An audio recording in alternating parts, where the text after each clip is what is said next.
Alhamdulillah Alhamdulillahilladzi arsala rasulahu bil huda wa dinil haqq liyuzhirahu 'alad dini kullih wa kafa billahi syahida. Asyhadu an la ilaha illallah wahdahu la syarikalah wa asyhadu anna Muhammadan 'abduhu wa rasuluhul mustafa. Allahumma salli wa sallim wa barik ala sayyidina Muhammadin wa ala alihi wa ashabihi ahli sidqi wal wafa.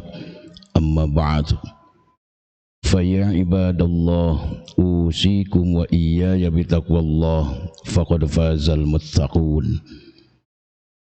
Qala Allah ta'ala fi kitabihil karim, a'udzu billahi minasy syaithanir rajim. Bismillahirrahmanirrahim.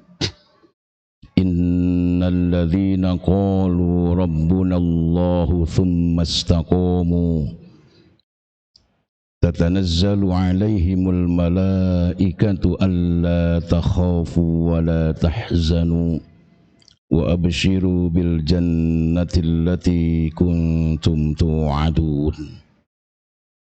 Shadaqallahul azim wa sadaqa rasuluhul karim wa nahnu ala dhalika minasy syahidin was-sakirin walhamdulillahi rabbil alamin.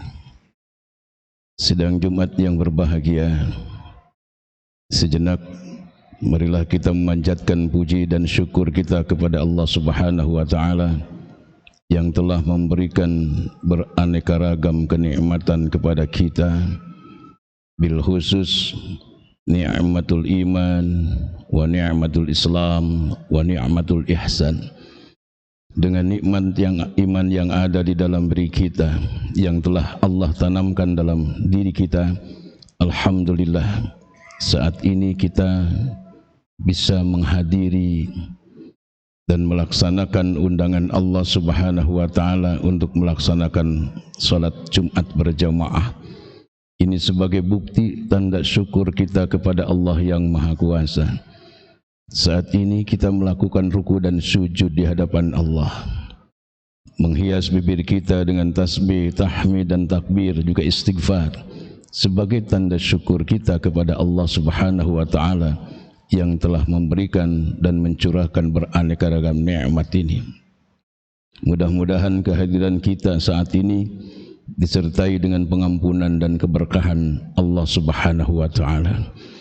Ini semua kita lakukan karena kita masih meyakini bahwa apapun yang Allah perintahkan kepada kita akan membawa kebahagiaan untuk diri kita, dan apapun yang Allah larang pasti di ujung larangan itu kalau kita lakukan akan mendapati kehinaan, kehancuran dan kebinasaan.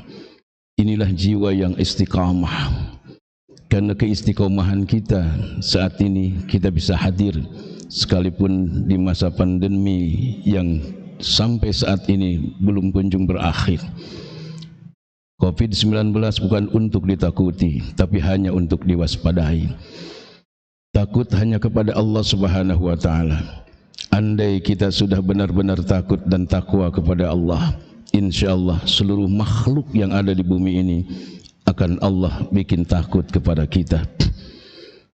Andai orang lain atau makhluk-makhluk yang lain tidak takut kepada kita atau tidak merasa malu kepada kita, karena memang rasa malu kita masih berkurang kepada Allah, rasa takut kita masih berkurang kepada Allah.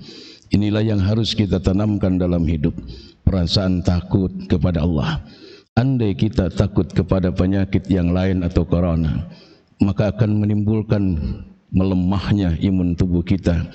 Justru kadang-kadang orang masuknya penyakit kepada kita sebetulnya bukan hanya akibat dari penyakit itu sendiri, tetapi karena kelemahan keyakinan imun tubuh kita yang berkurang dan melemah.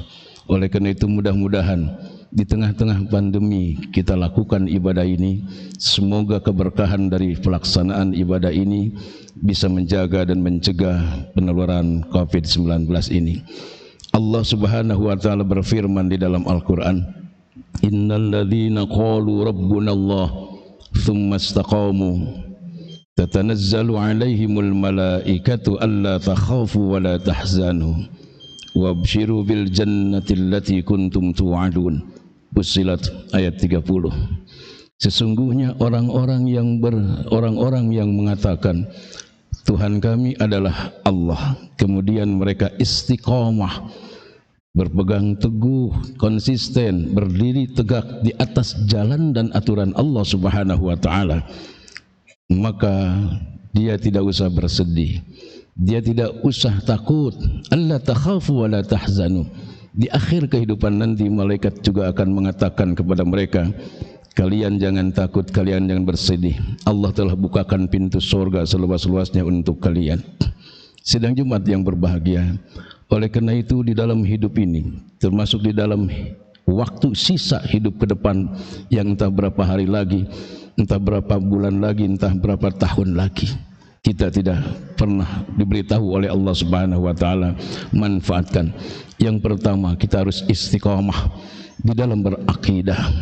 Kita harus punya keyakinan bahwa Allah Subhanahu wa taala yang telah menciptakan kita, Allah yang telah menjaga kita, Allah sebagai pemilik bumi dan langit, dan Allah sebagai raja baik dunia maupun akhirat kelak. Allah yang sangat sayang kepada kita. Allah bukan hanya menciptakan kita, tapi juga Allah menyediakan fasilitas untuk kebutuhan kita, juga Allah membuat aturan untuk kebahagiaan diri kita. Andai kita punya keyakinan atas segala kemahakuasaan Allah, punya keyakinan bahwa aturan Allah Subhanahu wa taala yang baik, dan apapun yang Allah tentukan untuk kita, baik aturannya maupun hukum-hukumnya, baik Allah mengancam kita atau menjanjikan sesuatu kebahagiaan kepada kita, kalau kita memang yakin bahwa itu adalah kebaikan untuk kita, silakan lakukanlah, serahkan diri kita kepada aturan hukum-hukum Allah Subhanahu wa taala. Ini yang disebut dengan muslim, menyerahkan diri kita, menyesuaikan dengan aturan Allah Subhanahu wa taala. Kalau Allah merintahkan kalian harus salat, salatlah. Tetapi seseorang ketika meninggalkan salat, kemana Rabbunallahnya itu? Keyakinan kepada Allahnya kemana?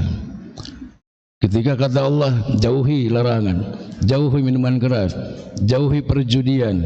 Ketika dia mau menyesuaikan diri dengan larangan Allah ini, kemudian dia jauhi larangan itu, berarti dia beristiqomah memegang Rabbunallah, Allah sebagai Tuhannya.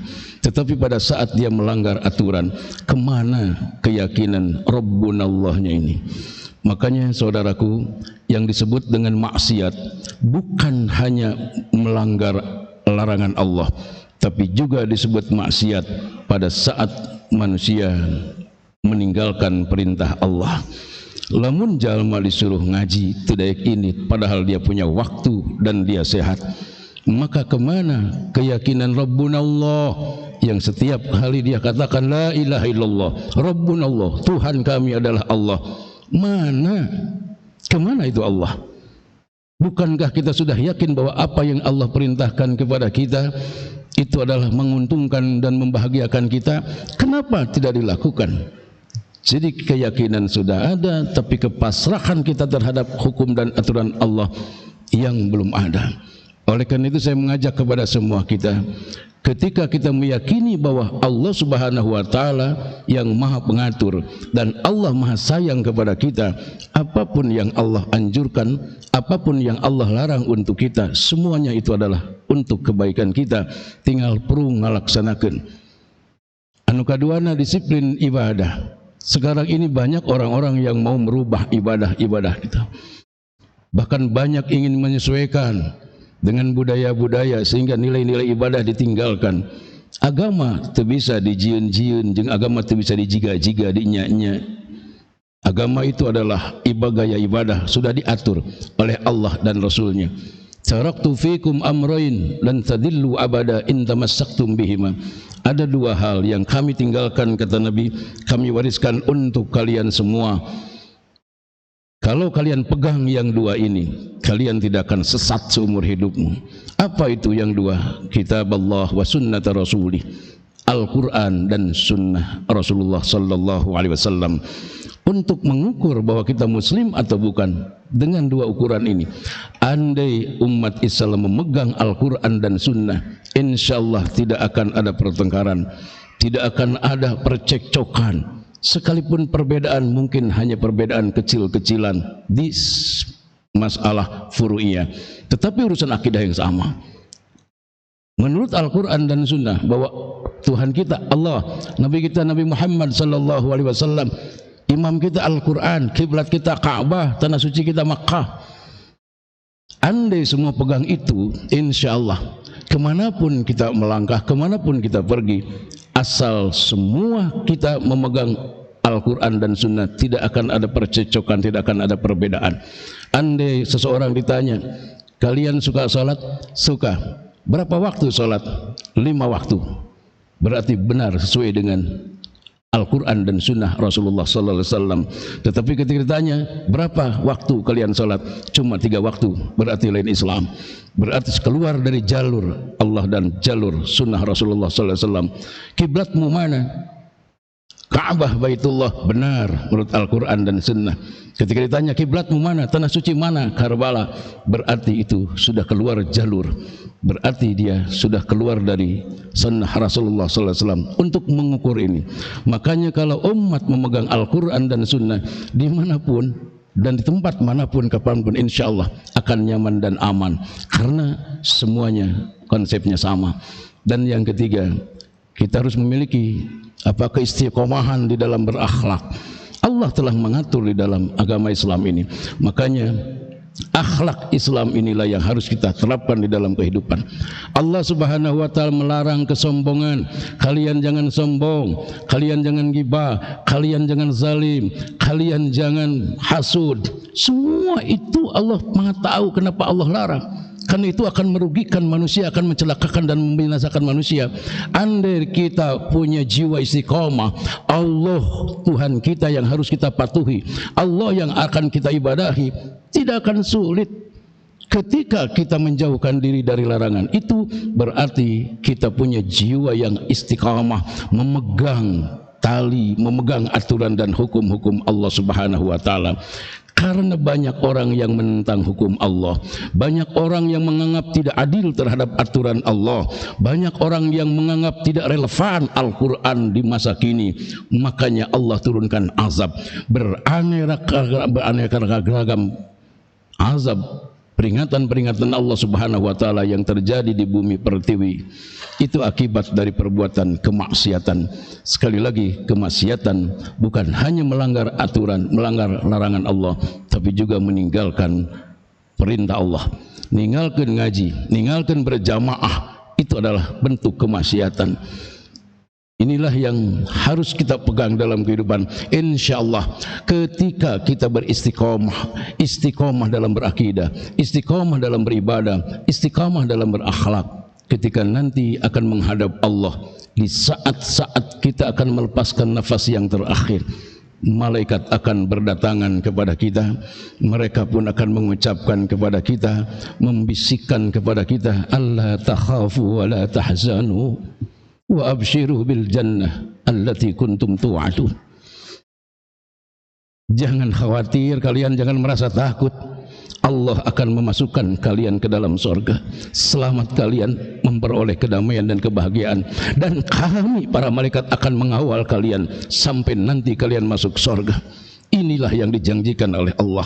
Artinya ketika kita istiqomah sekarang, insya Allah di akhir kehidupan kita akan termasuk dan kita akan berada di posisi husnul khatimah.